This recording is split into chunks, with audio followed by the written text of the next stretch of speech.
En manchette, aujourd'hui, l'opération Nez Rouge, Joliette de Lanaudière, est de retour. Bonjour à tous et bienvenue à votre bulletin d'information sur les ondes de CTRB, votre télévision locale et régionale. Aujourd'hui, le 11 novembre, le jour du souvenir. On va reparler tantôt de l'opération Nez Rouge dans Lanaudière, mais débutons par l'autoroute 40 et la fermeture d'une voie. Pour faire suite à la nouvelle d'hier concernant le système d'alerte météorologique sur l'autoroute 40 Ouest, le ministère des Transports informe les usagers de la route de fermeture dès le 12 novembre d'une voie de l'autoroute 40, l'autoroute Félix-Leclerc, en direction ouest, des bretelles d'entrée et de l'accotement de droite à l'Assomption et Lavaltrie. Ces entraves se dérouleront du 12 novembre jusqu'à la mi-décembre et reprendront au printemps 2022 pour la fin des travaux. Du vendredi 12 novembre, c'est 18 h au dimanche 14 novembre, 20 h, on parle de fermeture de la bretelle menant à l'aire de service du point du jour à l'autoroute 40 en direction ouest. Du dimanche 14 novembre, 20 h au lundi 15 novembre, 5 h du matin, fermeture de la voie de gauche de l'autoroute 40 en direction ouest à la hauteur de la sortie de l'aire de service Pointe du Jour, le kilomètre 117. Ces travaux entraîneront la fermeture de l'accotement de droite de l'autoroute 40, voilà, en direction ouest pour la durée des travaux. Selon les étapes d'installation des fermetures de la voie de droite de l'autoroute 40, toujours direction ouest, ainsi que des bretelles menant de la route 343, la montée Saint-Sulpice, vers l'autoroute 40 ouest, sont aussi prévues. Durant les fermetures complètes de bretelles d'accès, les usagers de la route sont invités à suivre les détours balisés.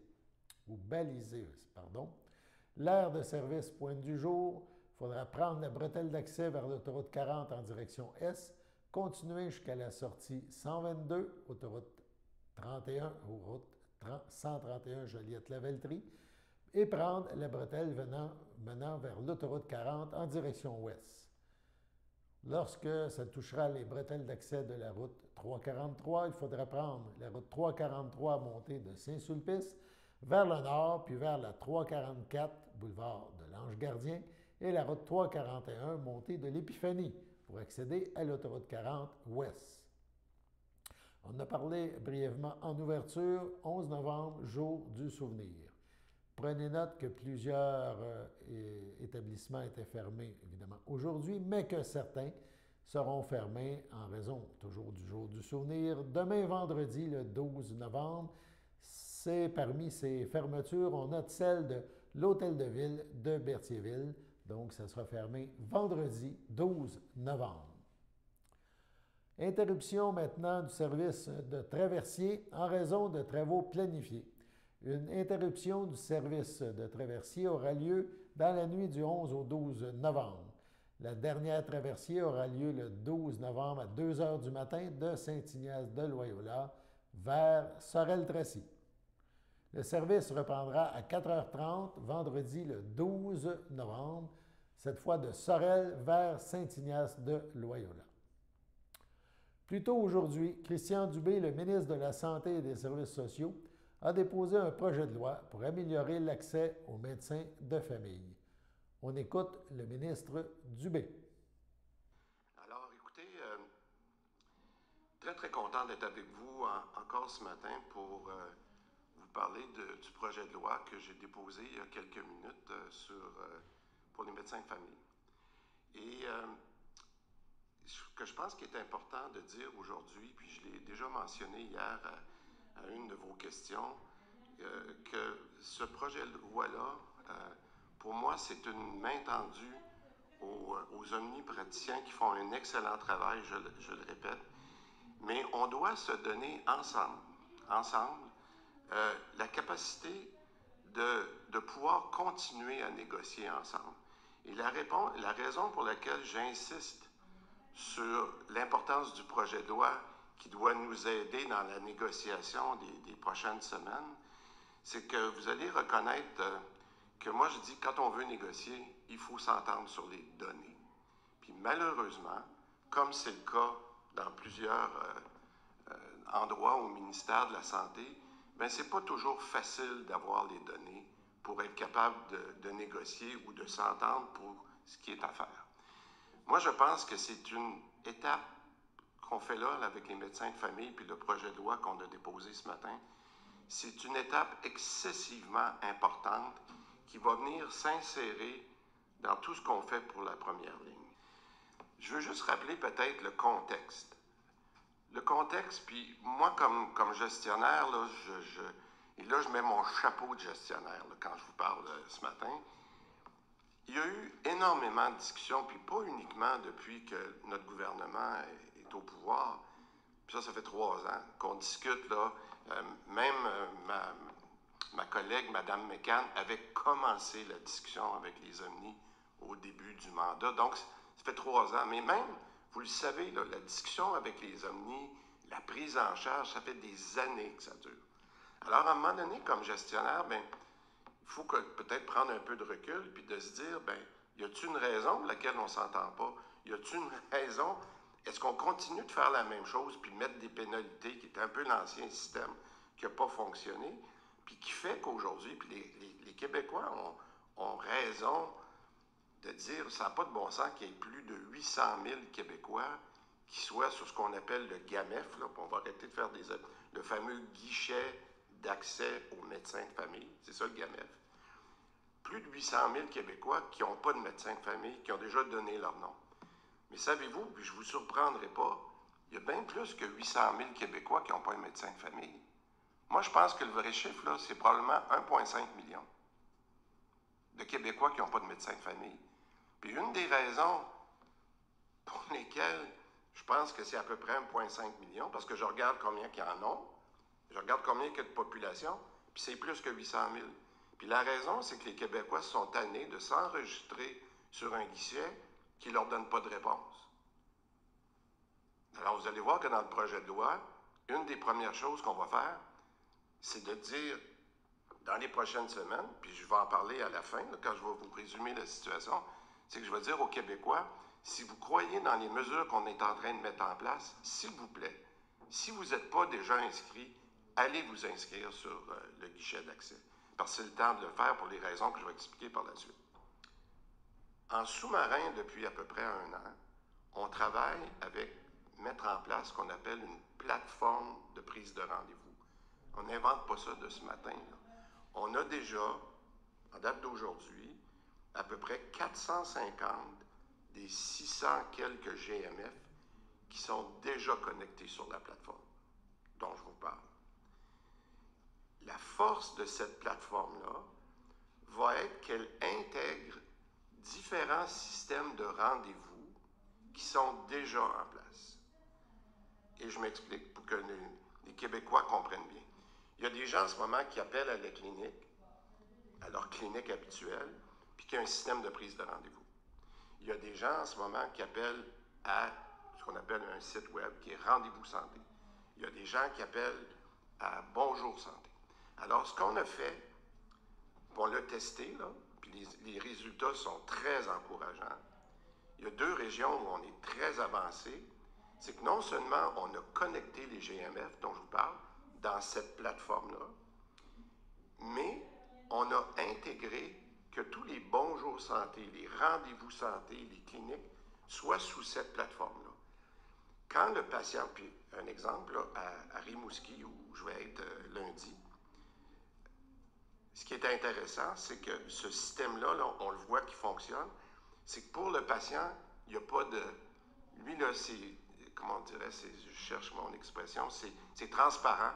Il s'en va... S'il est avec Rendez-vous Santé, il embarque sur la plateforme et là, on lui dit si un rendez-vous est disponible. Vous allez me dire, vous n'avez rien inventé. La beauté, c'est que ça va se faire pour chacune des régions. Et c'est ça qui est puissant.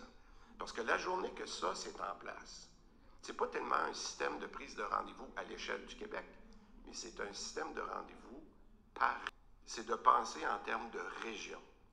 Alors, quand on a discuté dans la dernière année avec le Dr Godin, Ce qui est la prochaine étape, c'est que nous, technologiquement, c'est réglé. C'est important de le dire. Là. Cette plateforme-là, elle est réglée. On a déjà, comme j'ai dit, connecté 450 des 600. Le reste va être connecté d'ici la fin de l'année. Mais là, qu'est-ce qui est important?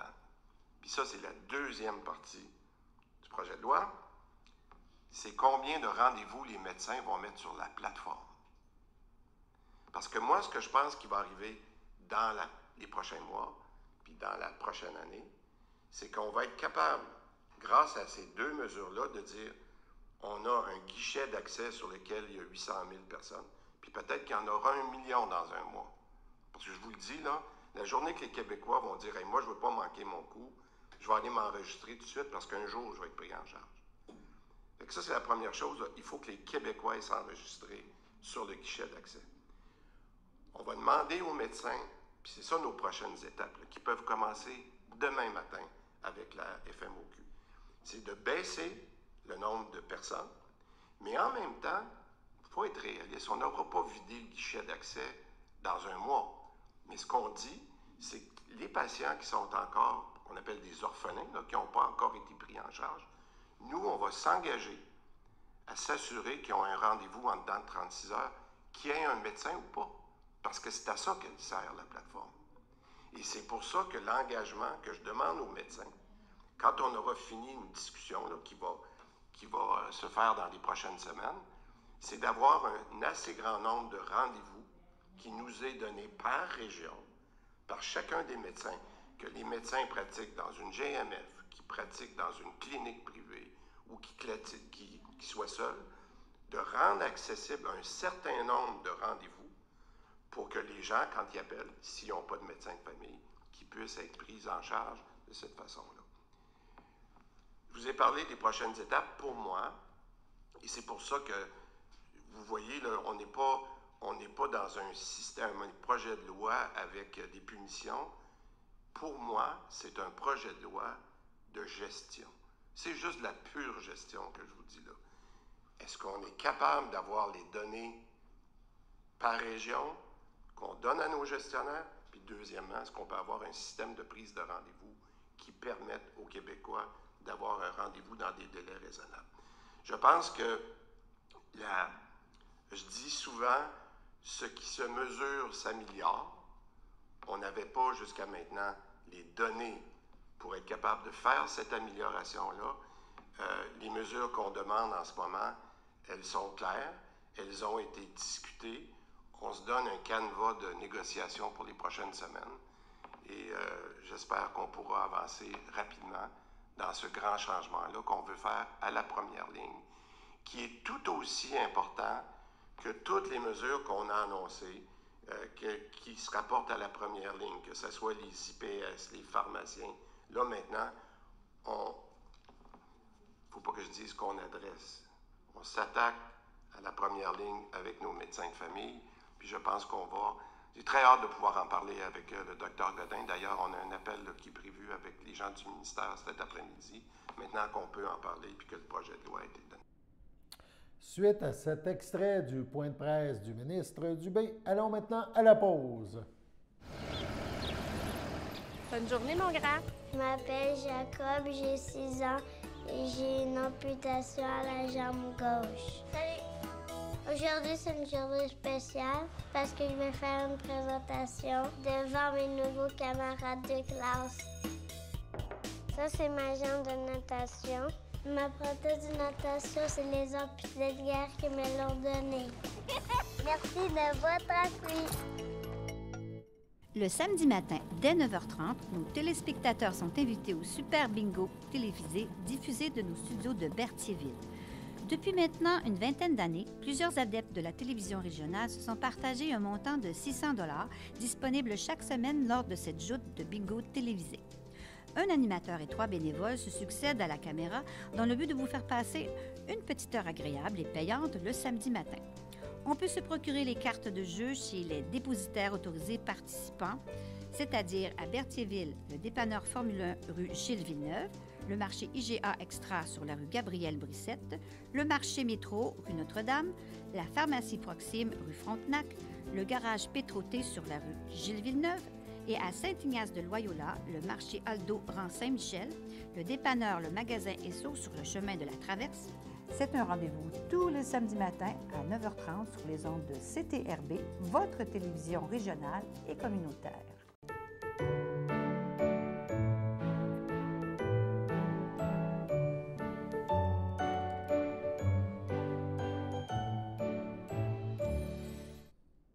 En ce jour du souvenir, voici les anniversaires du 11 novembre. La FADOC de l'Île-du-Pas souhaite bonne fête à Carole Tremblay, à Armance Grégoire et à François Lebrun. L'Association des personnes handicapées secteur Berthier souhaite un heureux anniversaire à Nicole Champagne et les filles d'Isabelle de Berthier disent bonne fête à Carole Tremblay. Petite nouvelle maintenant concernant Sainte-Geneviève de Berthier. Une nouvelle patinoire voit le jour dans le parc de Grand-Pré. C'est à Sainte-Geneviève de Berthier. Ça s'est fait le 3 novembre dernier. Les citoyens de l'endroit et des environs sont donc invités à profiter de cette nouveauté lorsque les conditions hivernales le permettront. Donc, une patinoire de plus dans la région. On a même quelques images de cette patinoire qui est encore sur le gazon, mais évidemment, les jours plus froids s'en viennent et on est prêt à Sainte-Geneviève de Berthier. On poursuit maintenant avec Opération Nez Rouge. L'Opération Nez Rouge est en effet de retour. Pour une 38e campagne, comme mentionné la semaine dernière, l'Opération Nez Rouge Joliette de la Naudière sera également de retour cette année du 26 novembre au 31 décembre, après une année d'absence. On écoute Jessie Morin, qui est coordonnatrice pour l'Opération Nez Rouge. Alors, la 38e campagne va se dérouler à partir du 26 novembre jusqu'au 31 décembre prochain, sous le thème de retour pour vos retours. Donc, depuis ses tout débuts, l'Opération Nez Rouge met de l'avant un retour à la maison en toute sécurité, tout en finançant le sport et la jeunesse locale. Un retour avec l'Opération Nez Rouge vous permet non seulement un retour à la maison en toute sécurité, mais il permet aussi localement à des jeunes de vivre des expériences avec les dons amassés tout au long de la campagne. C'est donc dire que c'est un appel gagnant. Une fois de plus, cette année, le district des scouts de la Naudière sont les heureux bénéficiaires des dons remis par les clients. De jeunes scouts pourront vivre des camps et des activités qu'ils pourront se rappeler longtemps. Le district nous offre gracieusement ses locaux, donc ici toutes les commodités afin d'offrir le service de l'Opération Nez Rouge. J'invite donc M. Camille Desroches, président du district des scouts de la Naudière, à vous adresser quelques mots. Vous allez sembler que ça se répète à ce qu'elle vient de dire. Donc, le district scout de la Naudière est fier d'être maître d'œuvre d'Opération Nez Rouge, Joliette de la Naudière, et ce, depuis 24 ans maintenant. Chez les scouts, nous avons une tradition de faire une bonne action tous les jours, communément appelée une BA. Alors, de contribuer à rendre nos routes plus sécuritaires, 1 km à la fois, nous permet également d'agir en ce sens. Aussi, les dons offerts par les utilisateurs du service de l'accompagnement sont remis en majeure partie à nos groupes scouts de la région de la Naudière afin de les aider à financer des activités diversifiées pour nos jeunes. La Société de l'assurance automobile du Québec donne son appui à notre campagne.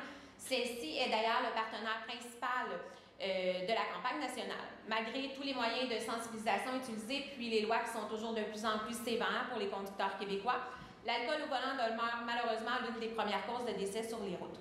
Voici donc un message de M. Éric Santerre, Direction Stratégie et Partenariat en sécurité routière de l'assurance automobile du Québec.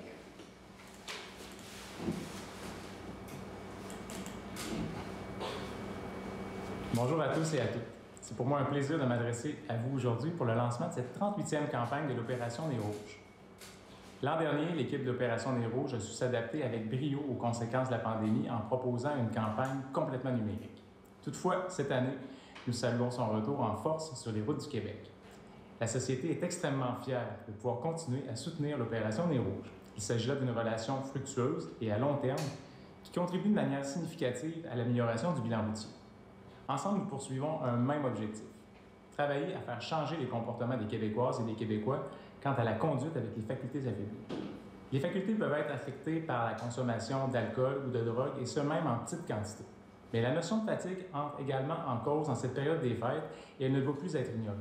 Donc, si vous vous sentez trop fatigué pour retourner chez vous, n'hésitez pas à contacter les bénévoles de l'Opération Nez Rouge, même si vous n'avez pas consommé d'alcool ou de drogue. Un niveau élevé de fatigue est comparable à un taux d'alcoolémie incompatible avec la conduite automobile. D'ailleurs, les facultés affaiblies par l'alcool, la drogue et la fatigue sont des notions clés ciblées dans notre stratégie de prévention en sécurité routière 2021-2023. Des actions et des objectifs précis ont été déterminés pour faire les gains qu'il est encore possible de faire. La stratégie de prévention, combinée au travail des partenaires en sécurité routière que sont l'ensemble des services de police du Québec et l'opération Nez Rouge, contribuera à améliorer de façon concrète les comportements sur la route. En mon nom et au nom de la Société de l'assurance automobile du Québec, je souhaite à tous et à toutes une excellente campagne Opération Nez Rouge qui est de retour pour vos retours en 2021. Donc, la Société de l'assurance automobile du Québec n'est pas la seule à être fidèle au rendez-vous. Desjardins renouvelle son engagement avec l'Opération Nez Rouge. En ce sens, voici un message de Mme Valérie Lavoie, présidente et chef de l'exploitation Desjardins, groupe d'assurance générale. Chers partenaires, invités et membres des médias, ça fait 38 ans que Desjardins est partenaire d'Opération Nez Rouge et contribue à garder nos routes plus sécuritaires pendant les fêtes. 38 ans! C'est l'un de nos plus longs partenariats encore à ce jour, mais c'est surtout une mission qu'on est très fiers de soutenir depuis si longtemps. Évidemment, comme assureur, on fait tristement partie de ceux qui sont aux premières loges quand vient le temps de constater le résultat de la conduite avec faculté affaiblie. Et quand je dis faculté affaiblie, je parle d'alcool, de drogue, qu'elle soit illicite, légale ou de prescription, et je parle aussi de fatigue. Alors, on ne dira jamais assez. Il n'y a aucune raison qui justifie de prendre le volant quand on ne peut pas conduire. Aucune. Chaque vie perdue, chaque blessure causée par des comportements tout à fait évitables demeure simplement inacceptable. Desjardins travaille donc depuis longtemps à sensibiliser les Québécois et les Canadiens aux dangers liés à ce genre de comportement et va continuer de promouvoir la sécurité routière. Notre programme Ajusto nous permet d'ailleurs de reconnaître et de récompenser les meilleurs conducteurs. Grâce à Opération Nez Rouge et au travail des bénévoles, des milliers de Québécois peuvent profiter des fêtes et rentrer chez eux en toute sécurité. Nous sommes très fiers de contribuer à ce bel accomplissement. Et donc, j'aimerais remercier Opération Nez Rouge et tous les bénévoles qui leur permettent de poursuivre sa mission depuis si longtemps. Vous faites une réelle différence. Bonne et heureuse 38e édition et surtout, joyeux temps des fêtes en toute sécurité. En plus d'une centrale à Notre-Dame-des-Prairies, une deuxième centrale de l'opération Nez Rouge se retrouvera à Berthierville, dans les locaux de l'Association des personnes handicapées secteur Berthier. Et une troisième centrale se retrouvera dans les locaux de la Maison des jeunes à Saint-Félix de Valois. La suite du reportage demain sur nos ondes. Allons à la pause. J'aime la générosité du public face aux amputés de guerre. C'est grâce au donateur Stimafé que je peux profiter pleinement de son enfance, jouer, s'amuser. Nos enfants ont les adaptations nécessaires permettant de pouvoir faire du vélo, du ski, de la natation. Toutes les portes sont ouvertes pour faire toutes les activités qu'ils désirent. Merci de permettre à ma fille et aux autres enfants amputés de vivre leur vie d'enfant. C'est un cadeau inestimable.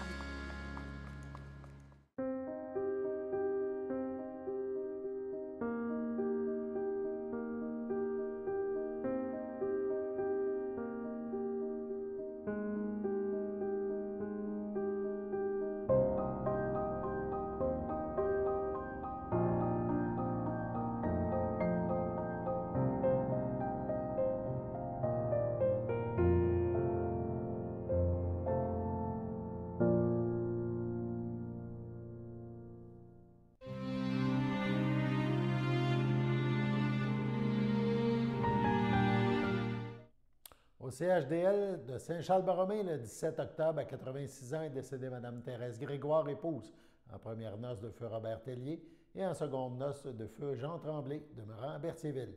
Elle laisse dans le deuil ses enfants, Suzanne Tellier, Melvin Monu, Anne-Marie Tellier, Claude Champagne, Robert Tellier, Joanne Dalpé, Claude Tellier, Stéphane Richard, ses petits-enfants, Jonathan, Catherine, Noémie, Maude et Nicolas, ses 4 arrière-petits-enfants, Béatrice, Léon, Adélie et Liam. Ses belles-sœurs et son beau-frère, Lucie Provost, feu Paul Grégoire, Louis Tellier, Jean Grégoire, ainsi que plusieurs neveux, nièces, autres parents et amis.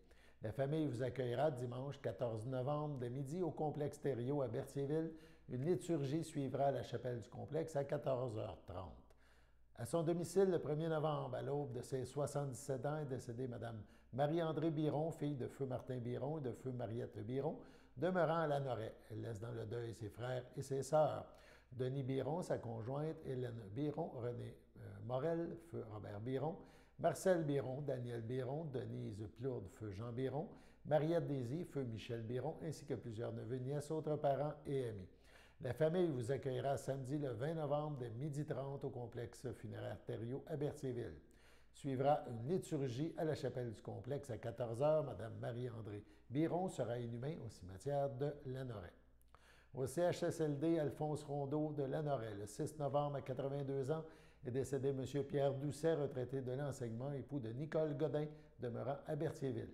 Il laisse dans le deuil, outre son épouse, ses filles, Mylène, Sylvain Martel, Caroline, ses petits-enfants, Pierre-Antoine, Marjorie Champagne et bébé à venir, Catherine, Alex Durand, Thomas, Antoine et Charles, ses frères et belles-sœurs et ses beaux-frères, Alain Doucet, Charlotte Desroches, Richard Doucet, José Bourassa, Gilles Godin, feu Claudette Landry, Eddie Guévremont, feu Micheline Godin, ainsi que plusieurs neveux, nièces, autres parents et amis.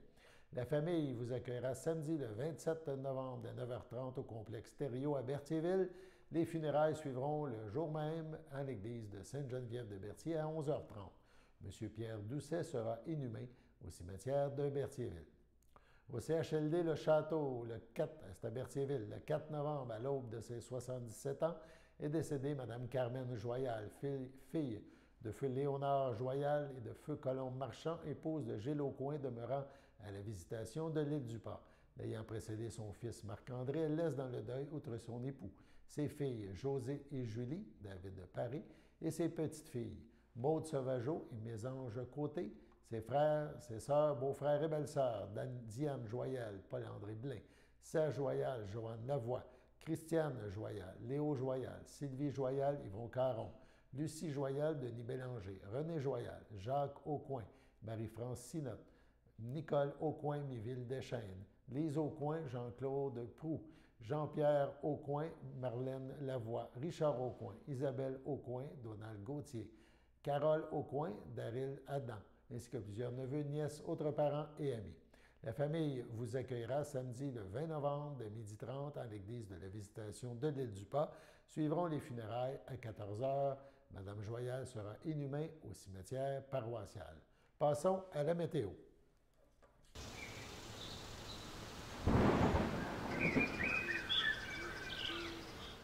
Du temps gris, de la pluie en perspective. Pour aujourd'hui, pour cet après-midi, fin d'après-midi, le soleil était encore là, mais avec des nuages de plus en plus persistants. Cette nuit, jeudi soir, nuageux avec l'éclaircie. Cette nuit, nuageux avec éclaircie. La pluie débute vendredi matin. Il fera alors 8 degrés, mais on parle de 90 % de pluie, 10 mm attendus. En après-midi, s'ajoutent 15 autres millimètres. Le mercure touchera 10 degrés, mais la pluie sera continuelle. Cette pluie-là diminuera et finira en soirée. On parle d'un millimètre supplémentaire. Le mercure, vendredi soir, atteindra 10 degrés. Voilà, c'était votre bulletin d'information sur les ondes de CTRB, votre télévision locale et régionale. Alain Belhumeur au Pépites qui vous invite à être des nôtres demain pour la prochaine édition du bulletin de CTRB. Au revoir.